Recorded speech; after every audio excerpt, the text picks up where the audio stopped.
Silakan duduk Bapak Ibu. Saudara diberkati, amin. Boleh lambaikan tangannya bersama saya sambil katakan, I'm the beloved of the Lord. Yes you are, yes I am.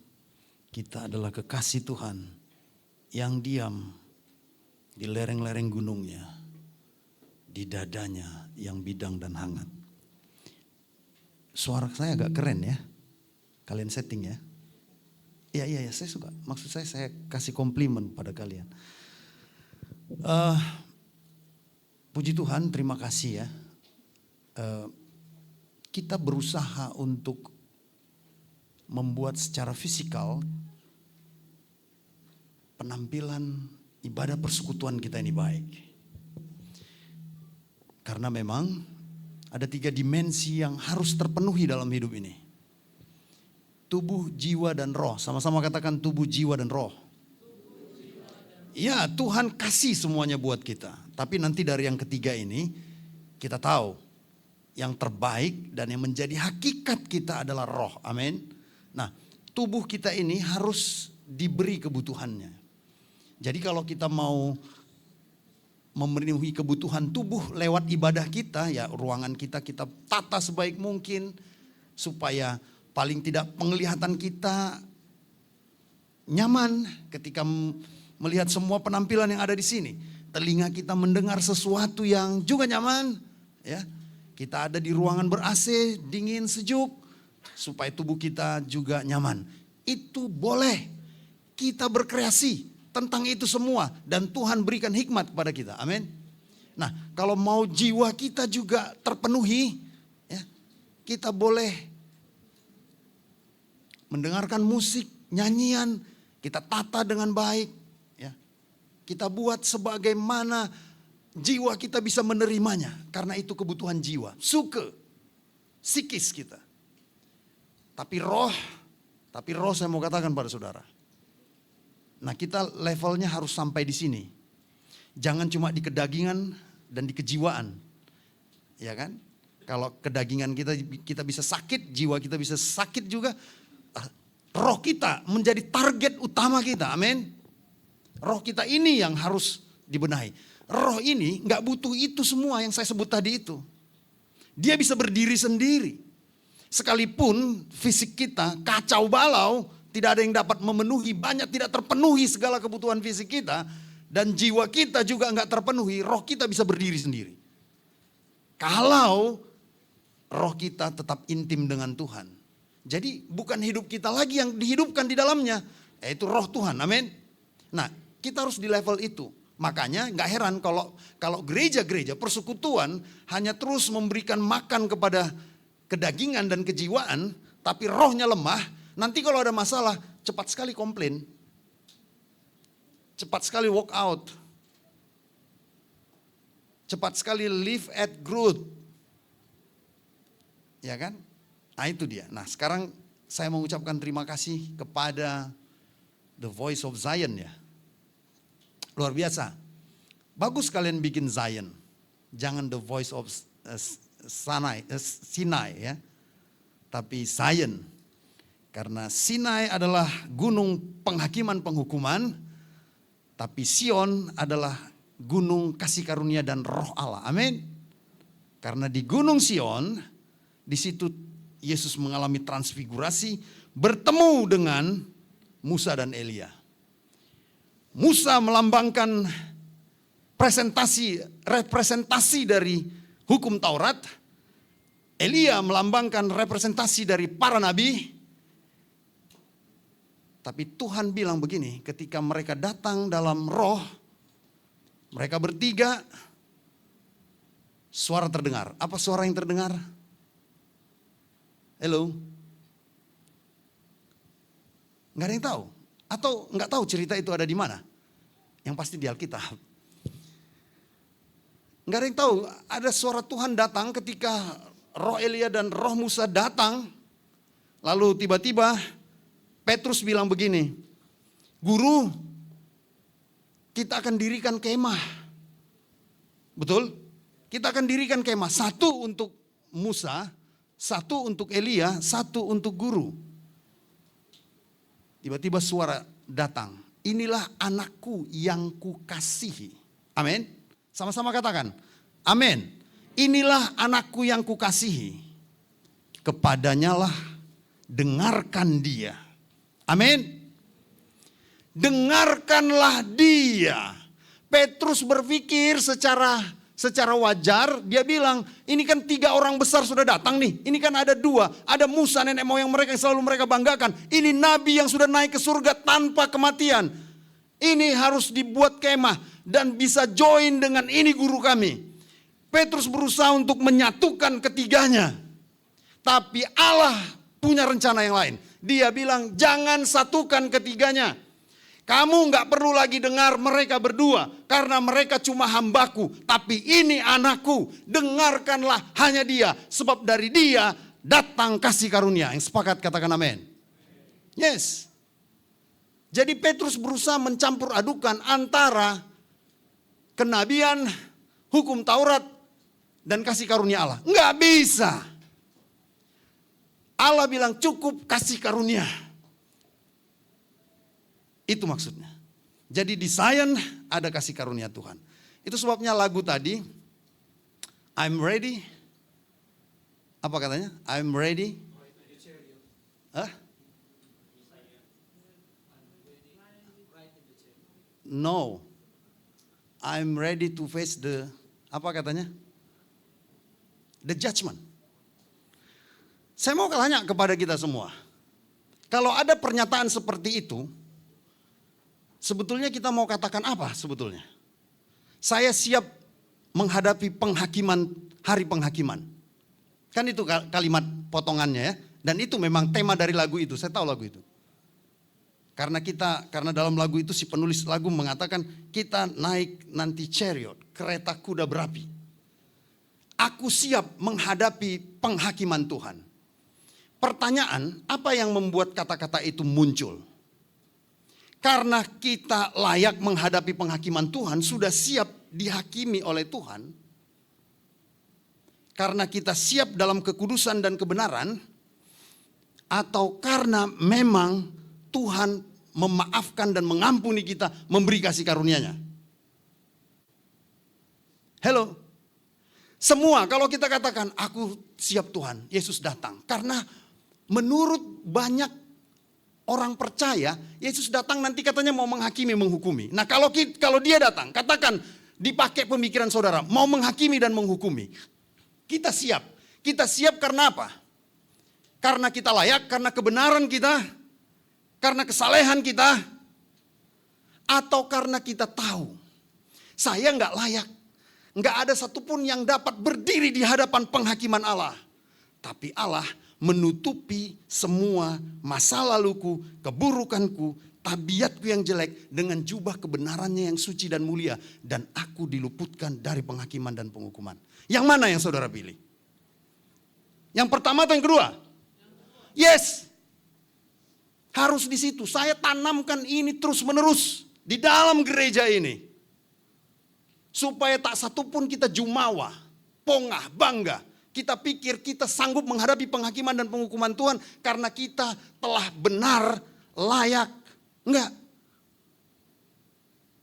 Jadi itu semua jangan sampai kita terjebak dengan euforia, kegembiraan yang ternyata salah dalam realitanya.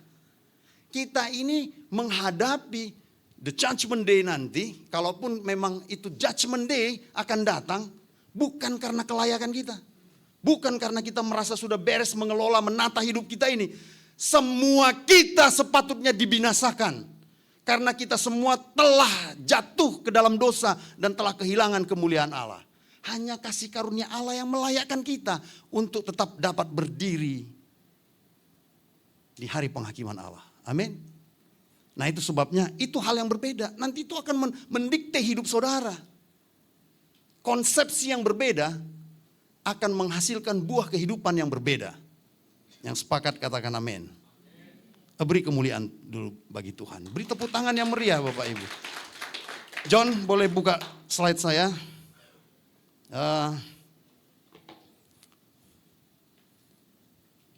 Sayang pegang aja.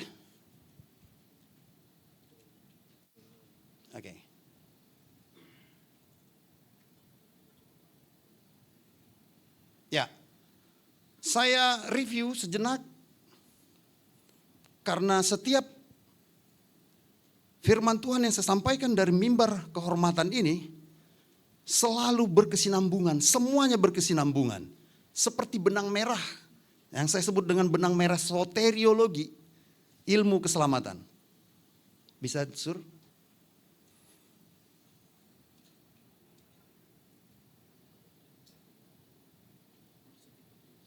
Ya, saya tunggu, nggak apa-apa.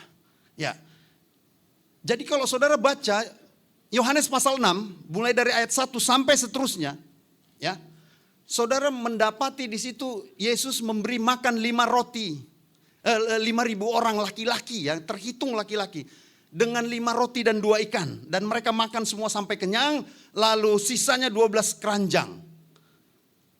Oke, lalu Yesus pergi menyingkir. Nanti kita di akhir tahu kenapa di akhirnya menyingkir, apa masalahnya. Nah akhirnya dia pergi menyingkir. Terus kisah dari ayat 1 itu dipotong dengan kisah Yesus berjalan di atas air. Ya. Lalu ketika Yesus menyingkir, pergi dengan sengaja meninggalkan orang banyak, yang ditulis di sana mereka kejar-kejar Yesus, tapi Yesus pergi. Nanti kita tahu kenapa dia pergi, dan ini menjadi problem kita. Sudah dapat? Mereka akhirnya mendapati Yesus di Kapernaum.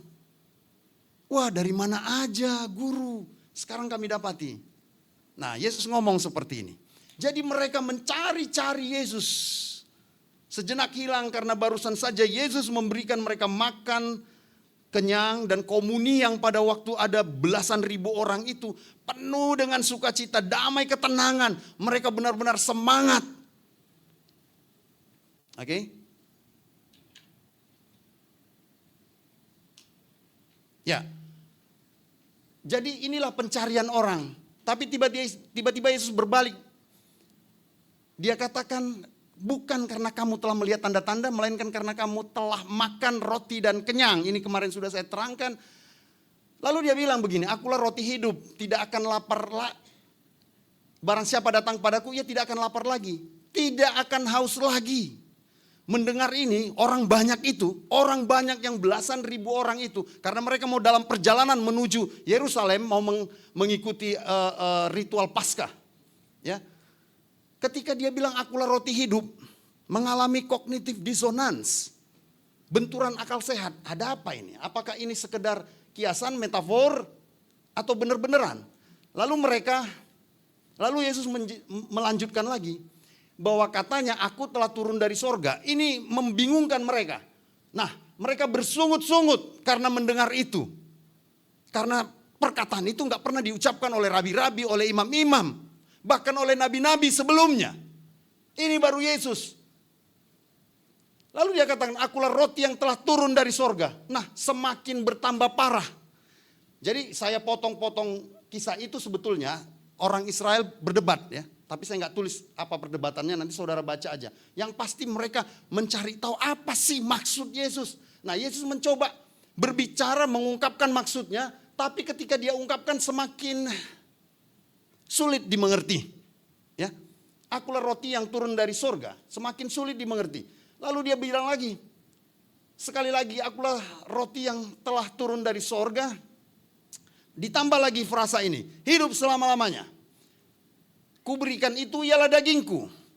Mereka sempat mikir apakah kita mau jadi kaum kanibal ini, makan daging Yesus. Akhirnya dari bersungut-sungut makin naik tensinya. Mereka jadi bertengkar satu sama lain. Bayangkan itu ya. Kita ini belum nyampe, ini sekitar 100 orang kita, atau 120, 150 orang. Tapi waktu itu ada ribuan orang. Laki-laki yang terhitung 5.000. Belum lagi perempuan dan anak-anak. Jadi mereka bertengkar, bagai riuh sekali, bergemuruh mereka suasana pada waktu itu. Mereka bilang bagaimana ia dapat memberikan dagingnya kepada kita untuk dimakan. Nah, dan Yesus memang serius bilang, makan daging anak manusia dan minum darahnya. Wah, ini benar-benar. Mereka bertanya sebetulnya, tapi semakin dijawab semakin gak mengerti. Bahkan Yesus menegaskan bilang gini, jikalau kamu tidak makan, lihat nih, Barang siapa, jikalau kamu tidak makan daging anak manusia dan minum darahnya, kamu tidak mempunyai hidup. Dia tegaskan, barang siapa makan dagingku dan minum darahku, ia mempunyai hidup yang kekal dan aku akan membangkitkan dia pada akhir zaman. Dagingku adalah benar-benar makanan dan darahku adalah benar-benar minuman. Terus gimana dong? Kan begitu. Nah, singkatnya inilah jawaban mereka. Sesudah mendengar semuanya itu, banyak dari murid-murid Yesus yang berkata, perkataan ini keras. Dalam dua terjemahan ini, saya mendapatkan suatu tekanan yang luar biasa. Inilah problemnya. Jadi dalam New Living Translation, this is very hard to understand. Sangat sulit dimengerti. Iya dong. Coba seandainya kita yang belum pernah mendengar ini semua. Berapa banyak dari saudara yang gak mengerti kata-kata Yesus? Boleh angkat tangan? Yang tidak mengerti? Ya semualah. Betul gak? Ini biaran Standard Bible pakai ungkapan ini. This is the difficult teaching. Pengajaran yang sulit. Pernah mengalami itu dalam kekristenan saudara? Pasti pernah.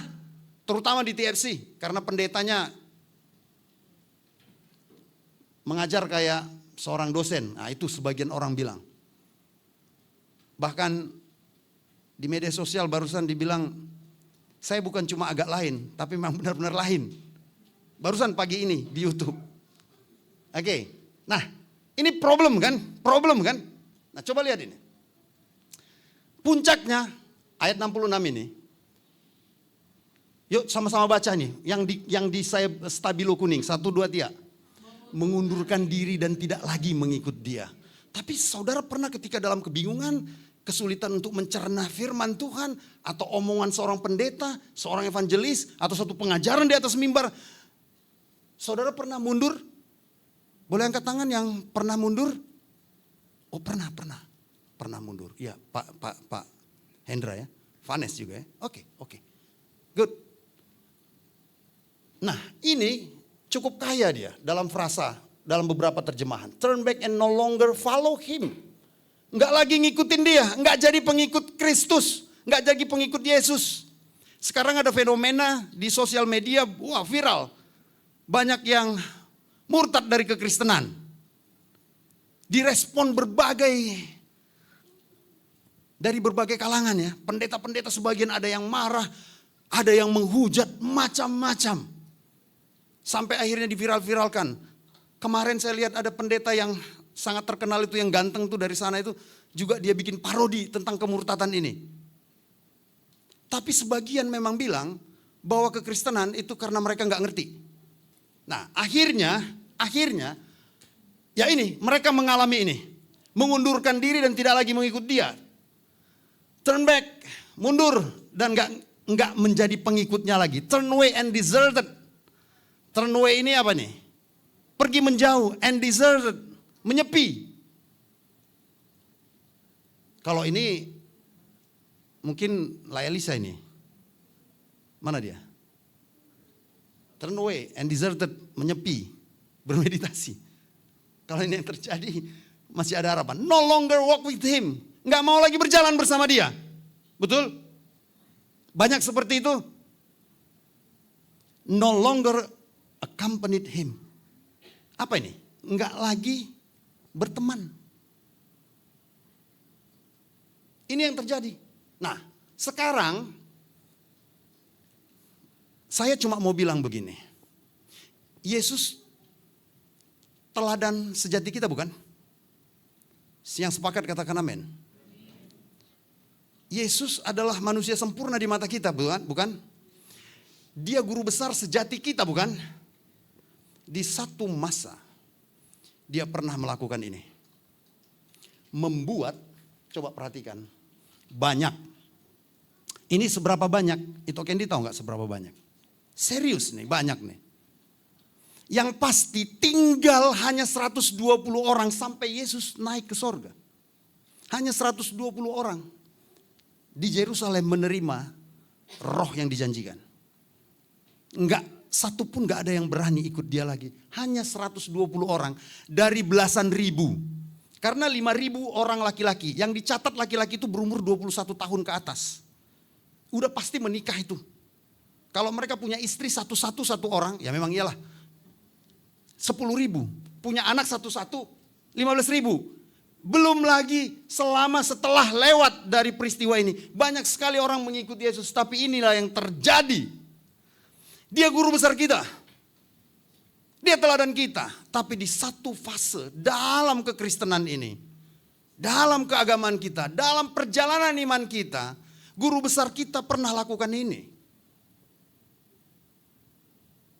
Pertanyaannya, apakah semua saudara mau mengulangi kisah ini?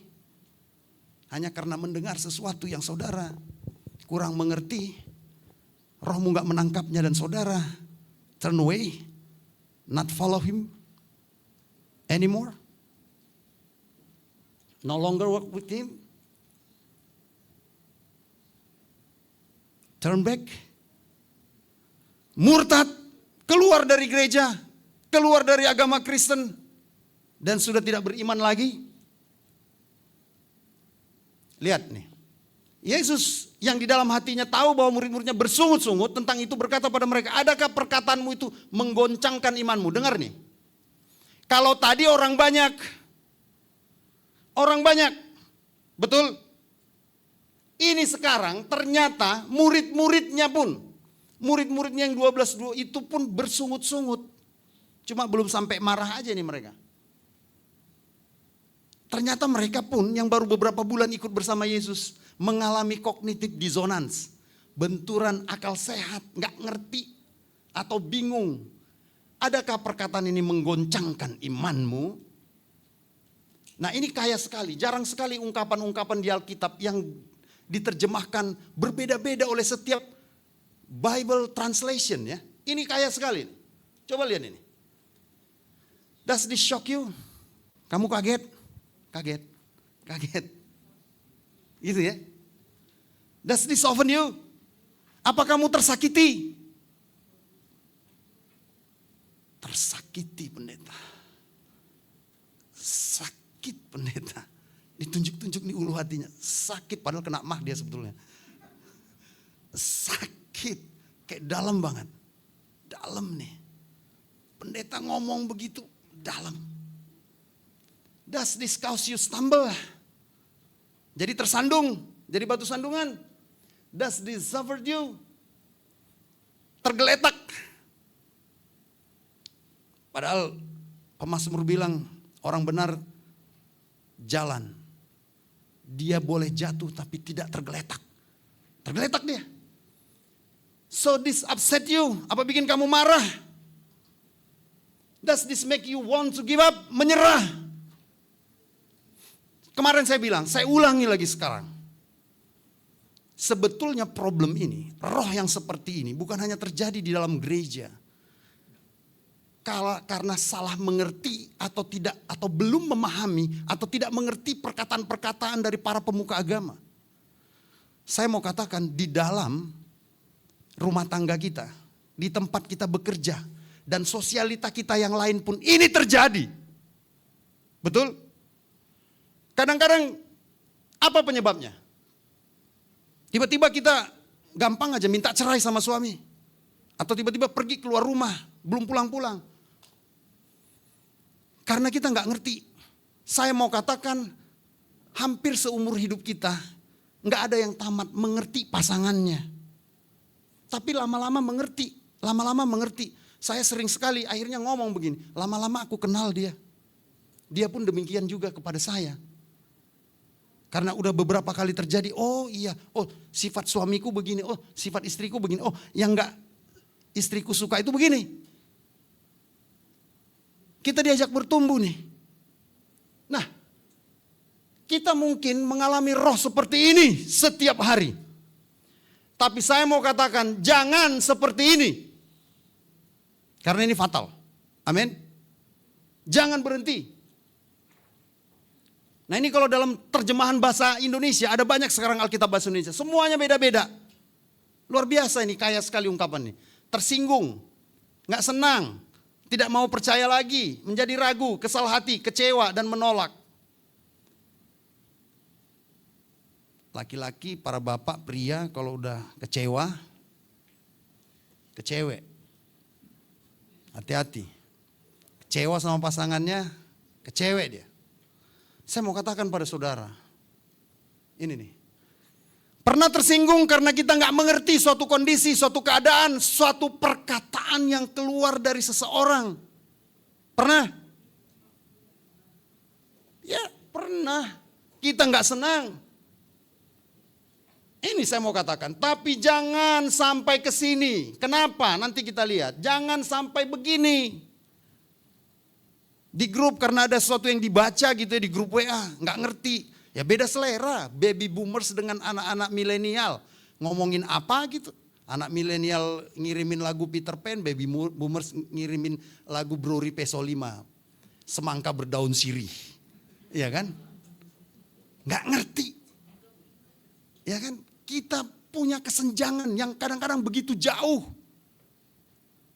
Kita sering nggak mengerti. Seperti kita nggak mengerti banyak firman Tuhan. This is very hard difficult teaching. Very hard to understand. Tapi kita quit kah? Menyerah kah? Putus asa? Turn away? No longer accompany him? Itu yang menjadi pertanyaan. Kalau dikit-dikit langsung mengandalkan kata cerai kepada pasangan kita.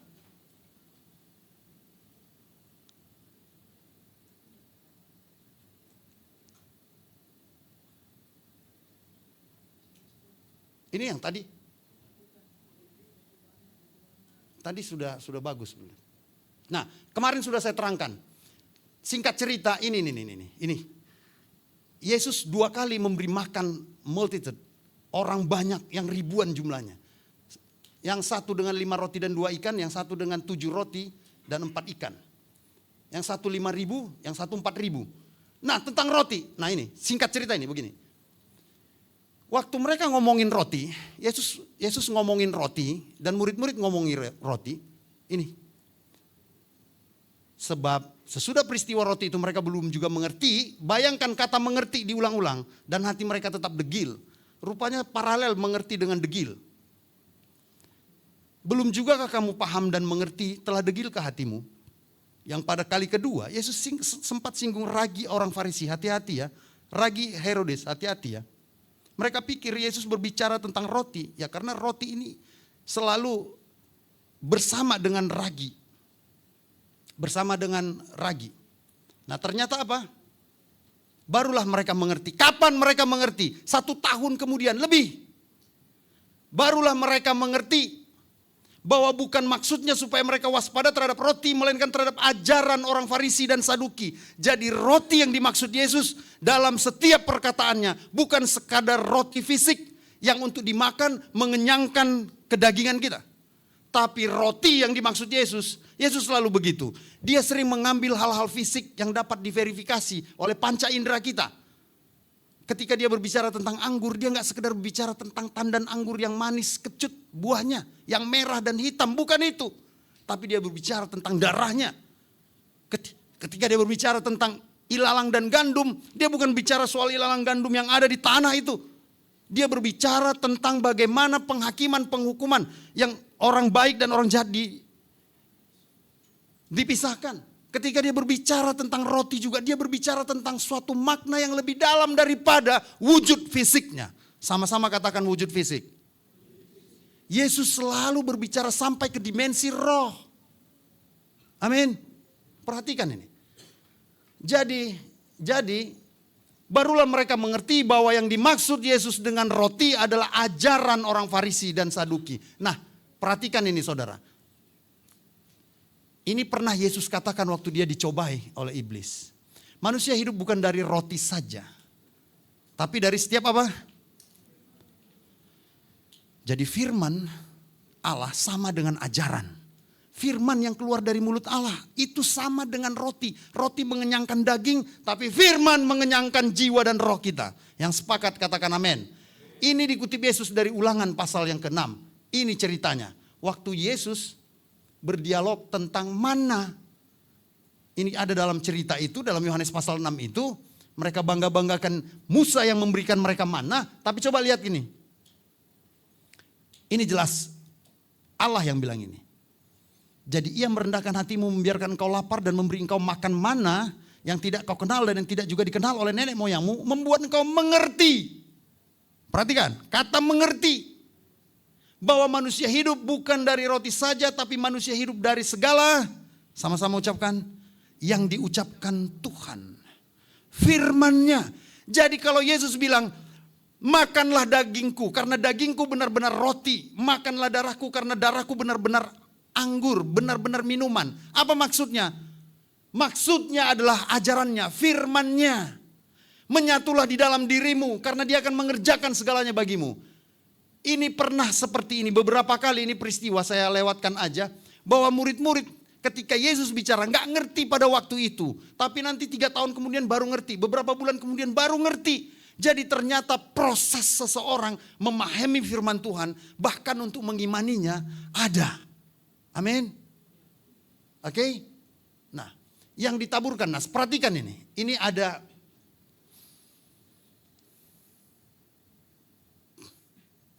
dekat dengan perumpamaan itu. Jadi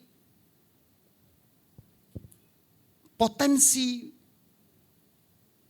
kekuatan intelijensi atau rasionalitas kita memang dibutuhkan juga dalam ibadah kita. Serius, dibutuhkan. Makanya selalu saya bilang, kalau saudara harus terbiasa dengan pengajaran. Jangan dikit-dikit yang, kalau di sekolah kita jauh lebih pelik ya, kita belajar sesuatu. Tapi kenapa di gereja? Ya, karena apa? Penyesatan itu memanfaatkan kekosongan intelijensi kita sometimes. Bahkan lebih sering. Ya. Dia akan membuat kita bodoh, ignoransi. Saya selalu menyebutnya. Atau irasional. Nah, tapi Allah memberi kita kekuatan untuk mengerti. Allah pasti berikan kesanggupan ini. Makanya dengar firman, doa dalam hatimu lebih dulu. Tuhan, pendeta menuntun di akhir lagu Agnus Dei sudah naik ke mimbar. Jangan sampai aku pulang, ada orang yang tanya, tadi firman yang disampaikan pendeta menuntun apa? Bengong, gue gak ngerti. Buat apa saudara beragama? Buat apa saudara beriman? Saudara bisa menjelaskan semua apa yang kau imani. Amin. Tangkap dengan rohmu. Tangkap dengan hikmat yang dititipkan Tuhan. Berdoa di bangkumu. Tarik nafasmu supaya terbuka semua yang mengikat pikiranmu. Supaya datang pengertian yang datangnya dari sorga. Mengerti, dan karena itu lihat ini. Ternyata kata understanding ini dekat dengan berbuah. Makanya orang kalau cuma datang ke gereja, cuma mau ya begitu-gitu aja, saudara bisa lihat deh. Bagaimana buah kehidupannya. Bukan mau menghakimi, cuma ngasih realita aja. Ratus kali lipat, 10 kali lipat. Oke, coba ini. Di Markus pasal 4. Dalam cerita paralel, Yesus menaburkan benih. Seorang petani menaburkan benih di 4 tempat. Di ladang, di jalan, di semak belukar, dan di tanah yang baik. Ini terjadi, percakapan ini. Lalu ia berkata kepada mereka, tidakkah kamu mengerti perumpamaan ini? Kalau demikian, bagaimana kamu dapat memahami semua perumpamaan yang lain? Perumpamaan tentang benih yang kutabur saja, itu kamu udah gak ngerti. Bagaimana kamu ngikut aku sampai kepada hal-hal yang lebih pelik? Bagaimana nanti aku ngomong kalau aku naik ke sorga? Bagaimana nanti kalau aku katakan berbicara tentang hal-hal yang tidak kelihatan secara fisik, yang tidak dapat dilihat secara kasat mata? Masih sampai di sini aja mereka udah menyerah, ya. Nah, coba lihat lagi nih. Tahu nggak kenapa Yesus sengaja ngomong begitu? Kenapa sih Yesus nggak langsung ngomong gitu aja, pendeta? Ini pasalnya. Yesus memang kalau ngomong agak berputar-putar, itu ngomong karena ada masalah pasti. Nih, ini persoalannya. Baca di Yohanes 6 ayat 14-15. Setelah Yesus kasih makan mereka, belasan ribu orang itu, mereka salah nangkap tentang pribadi Yesus. Mereka bilang ketika orang melihat mujizat yang telah diadakannya, mereka berkata, dia ini adalah benar-benar nabi. Mereka ingat Elisa pernah pecah roti, kasih makan orang juga seperti Yesus. Banyak. Jadi mereka pikir Yesus itu nabi Elisa. atau inkarnasinya. Lalu tapi ini lebih parah lagi. Sebagian mereka, Yesus tahu mereka hendak datang dan hendak apa? Membawa dia dengan paksa. Apa itu artinya? Mau nyeret Yesus. Mau dijadiin apa? Mau dijadiin raja. Jadi pertanyaan kita, Yesus nabi atau raja? Betul. Yesus bisa nabi, bisa raja. Tapi saya mau katakan, Yesus bukan sekedar nabi, bukan sekedar raja. Sebab nabi boleh banyak, raja boleh banyak, tapi juru selamat cuma satu. Berikan tepuk tangan yang meriah buat Tuhan.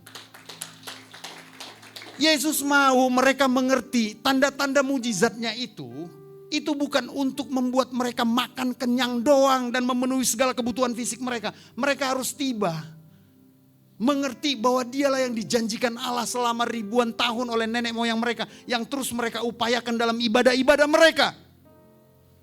Mereka nggak nyampe ke situ, kenapa? Karena ibadah mereka formalitas. Hanya memenuhi kedagingan mereka saja. Hanya memenuhi hal-hal yang membuat jiwa mereka tenang saja. Tapi roh mereka nggak kasih makan apa-apa. Nah itu sebabnya, coba lihat ini. Nah ini orang yang nggak mengerti biasanya tersesat nih. Ini Yesus bilang, kamu sesat sebab kamu tidak mengerti kitab suci maupun kuasa Allah. Jadi orang yang ngerti kitab suci bukan sesat, saudara-saudara. Kitanya aja belum nyampe. Betul gak?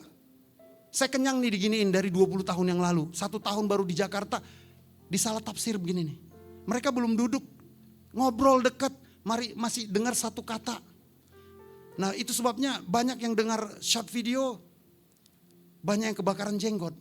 Padahal jenggotnya gak ada. Begitu. Yang sesat itu ini karena gak ngerti. Karena dikit-dikit ada tuh di sosial media kita. Dia bisa nulis panjang banget gitu loh. Mengomentari, mengkritik, bahkan sedikit menghujat. Sedikit aja lah. Sedikit menghujat speech saya itu.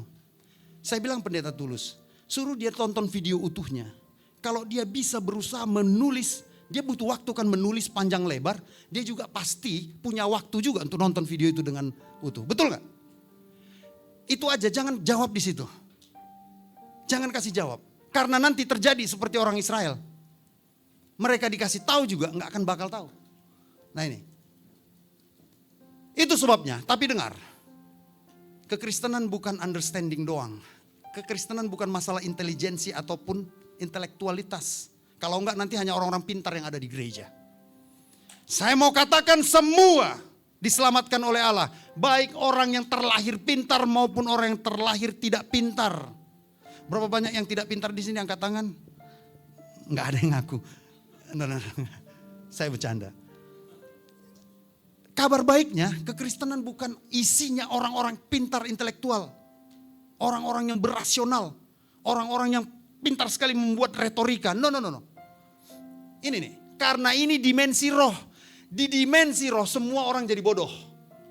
Saudara belajar deh tentang mekanika kuantum.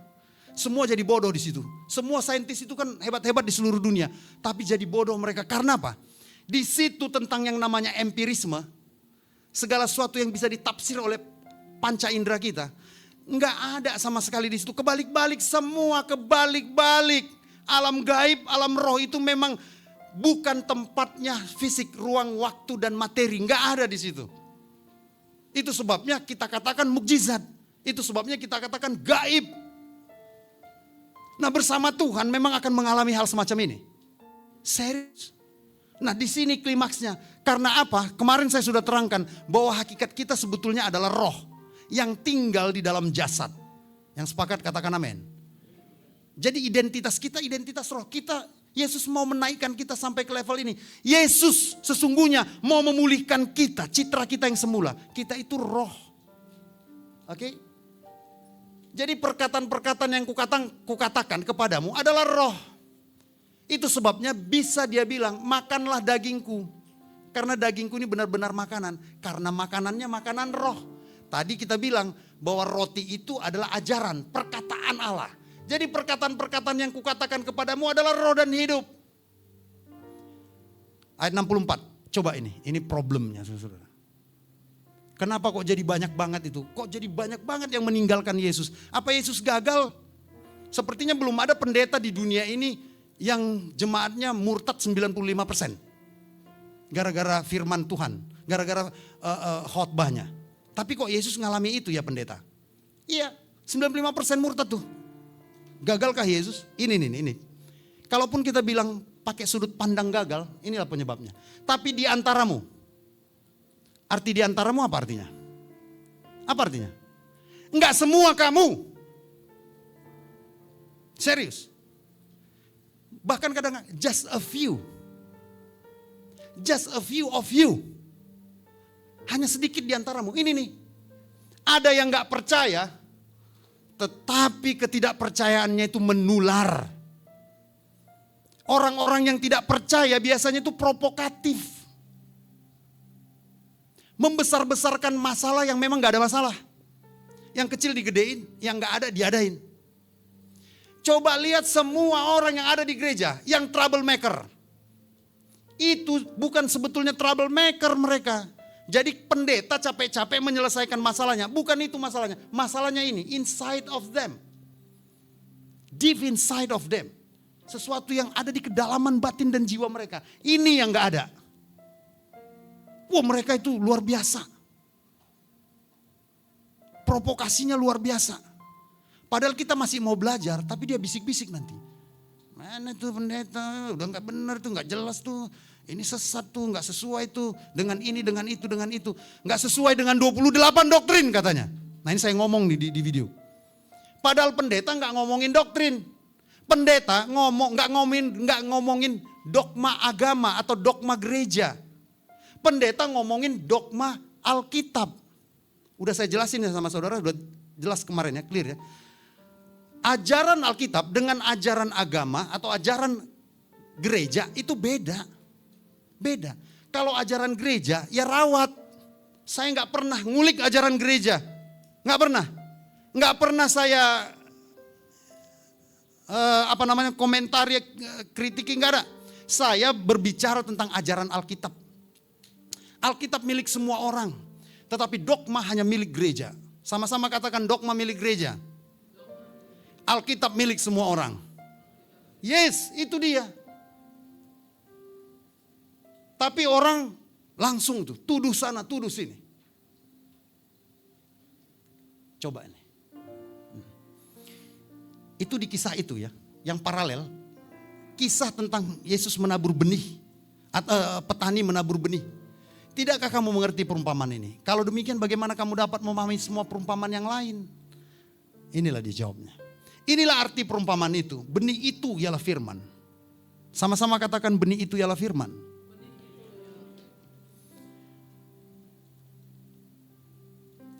Yang membuat kadang, nih banyak orang tersesat. Selain provokasi tadi itu. Apa nih? Segan menanyakannya. Siapa yang segan sama saya? Ada yang segan? Ini apa? Mereka gak ngerti. Jadi gak ngerti karena segan menanyakan. Gak ngerti karena tidak berani menanyakannya. Ya udah salah sendiri. Jadi kalau begitu siapa yang membuat mereka tersesat? Mereka sendiri. Oke? Makanya saya orang yang gak mau pasang-pasang wibawa tinggi-tinggi saudara. Dengar ya, ini gak akan saudara lihat dari saya. Saya aja pakai jas, pakai baju-baju yang keren-keren begini, maaf aja. Terpaksa supaya saudara gak malu punya pendeta seperti saya. Saya gak mau jaim-jaim di hadapan saudara. Karena merugikan saya, merugikan saudara juga. Nah kenapa merugikan saya? Nanti saya kasih tahu. Gini denger ya, kalau saya jaim-jaim, kalau saya pasang-pasang wibawa, suara saya berat-beratin. Brother Tommy, dengar saya, bisa sungkan, bisa segan. Ya akibatnya apa? Kalau saudara ada sesuatu yang saudara ingin tanya, ingin bicarakan pada saya, saudara bisa segan ini, bahkan takut. Dan akhirnya saudara tenggelam. Padahal saudara butuh.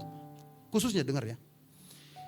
Kalau saudara bertengkar dalam rumah tangga, Tidak ada tempat curhatmu yang layak kamu boleh sampaikan keluh kesahmu selain kepada pendeta. Yang kedua adalah konselor pernikahan profesional. Bukan kepada ibumu, bukan kepada temanmu, bukan kepada saudaramu, bukan kepada rekan kerjamu, apalagi kepada mantanmu. Serius. Saya baru selamatkan satu keluarga. Saya menangis, 2 minggu ini saya capek. Tapi saya tahu Tuhan bekerja. Dan benar. Baru saya ingetin, terjadi curhat sama mantan, curhat sama ini. Makin bergejolak, makin ribut. Sudah di abang pintu perceraian. Tapi Tuhan kembali, Tuhan saya bilang, saya yang konseling loh. Saya yang memberkati mereka. Saya angkat tangan saya menangis sama istri saya. Saya harus sampai subuh. Tapi akhirnya Tuhan berkati mereka. Udah senang, beri kemuliaan bagi Tuhan. Amin. Tapi kalau saya orang-orang yang jaim-jaim, saudara pasti nggak mau datang sama saya, betul nggak? Makanya perhatikan pakaian saudara ya kalau di gereja. Jangan terlalu berwibawa. Nanti saudara nggak bisa didekatin orang. Nah yang kedua, kenapa merugikan bagi saya? Once saya yang tidak sempurna ini bisa keliru sedikit-sedikit, bisa hilap sedikit-sedikit atau bahkan jatuh. Saudara sungkan. Sungkan toh tegur saya. Betul gak? Betul gak? Pendeta jasnya aja keren. Gak mungkin lah. Ngomong gimana kita? Debu kita, debu. Begitu kan? Merugikan siapa? Merugikan saya. Dari mimbar ini mungkin saya tegur saudara. Tapi di dalam ketersembunyian saudara tegur saya. Saudara selamatkan jiwa saya. Yang sepakat katakan amin. Kalau saudara mencintai pendetamu juga. Kalau dia ada salah-salah hilap-hilap, bisikin ke dia. Tapi jangan blow up ya. Bisikin aja. Dia pasti dengar kok. Kalau nggak dengar, bisikin lagi.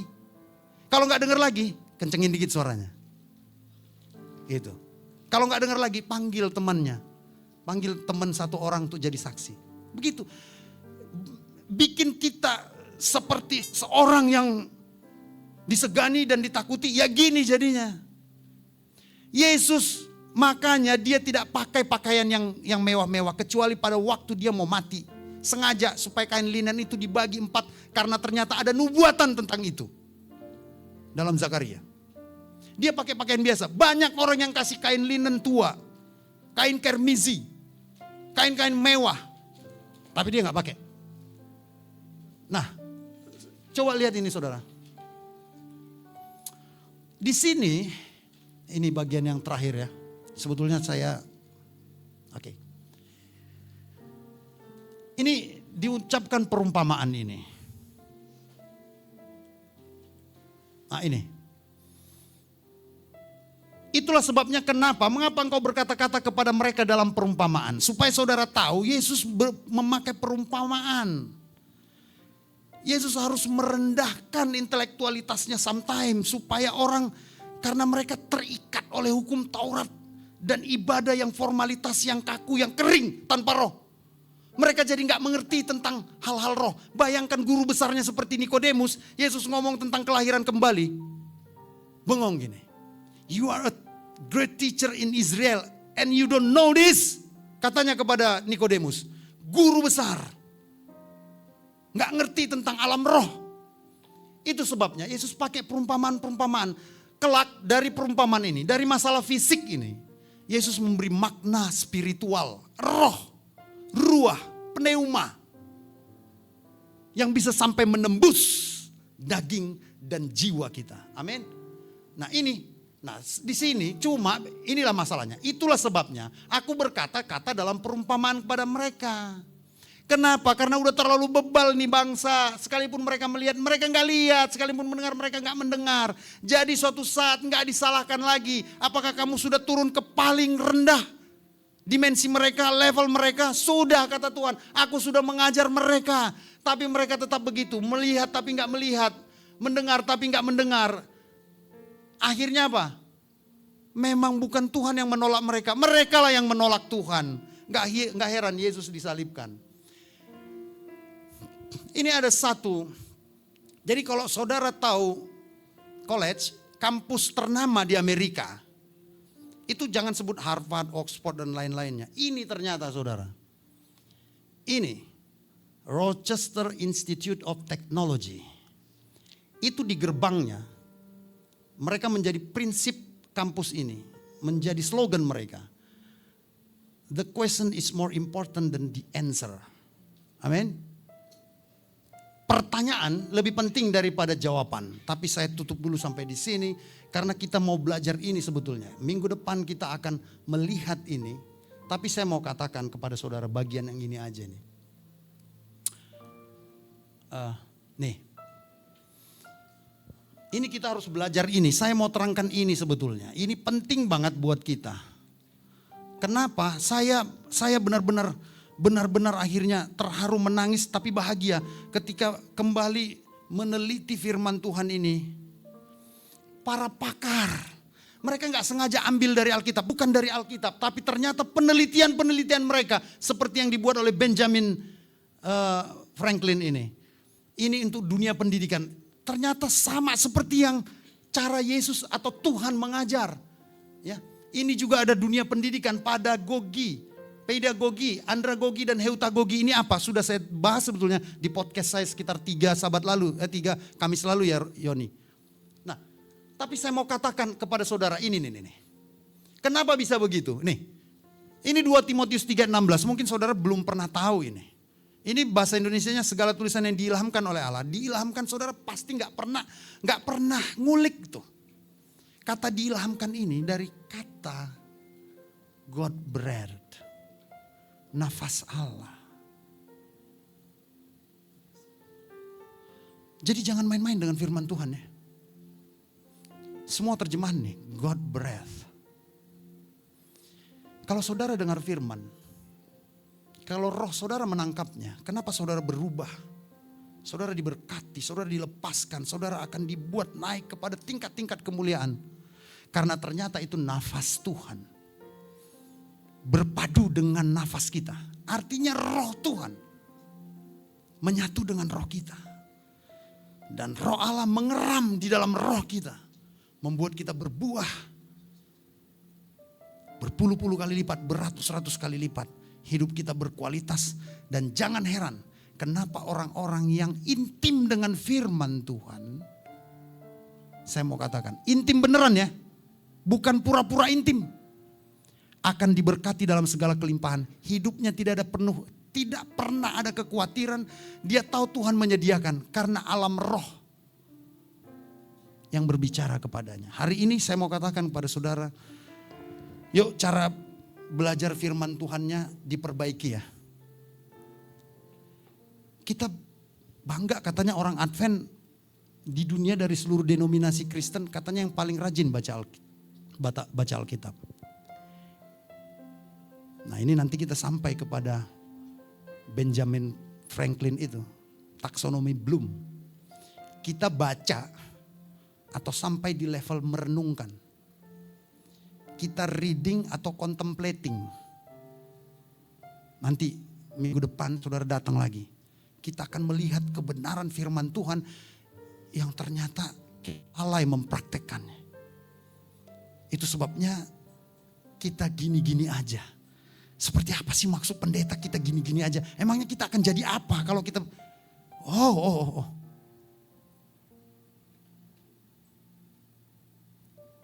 Orang-orang ilmuwan saja semuanya akhirnya menundukkan kepalanya. Pada akhirnya mereka tahu sebanyak-banyaknya mereka mengisi rasionalitas mereka. Ternyata mereka harus kembali kepada makna filsafat seperti yang tertulis dalam kitab suci. Ternyata firman Tuhan benar. Amin. Firman Tuhan menghidupkan. Hari ini saya mau panggil saudara, yuk kita menjadi sama seperti Yesus. Kita nyanyi sama-sama. Bagi saudara yang punya komitmen baru, ketika mendengar firman Tuhan ini, datang ke depan ini dengan keyakinan hidupmu akan diubahkan oleh Tuhan. setelah kau sedikit mengerti bahwa identitasmu adalah roh yang harus menyatu dengan roh Tuhan, yaitu firman-Nya, benihnya, yang akan bekerja nanti di dalam kehidupanmu, yang akan membuatmu bertumbuh beratus-ratus kali lipat. Mari bangkit berdiri, kita nyanyi. Singer boleh bersama-sama saya nyanyikan firman ini.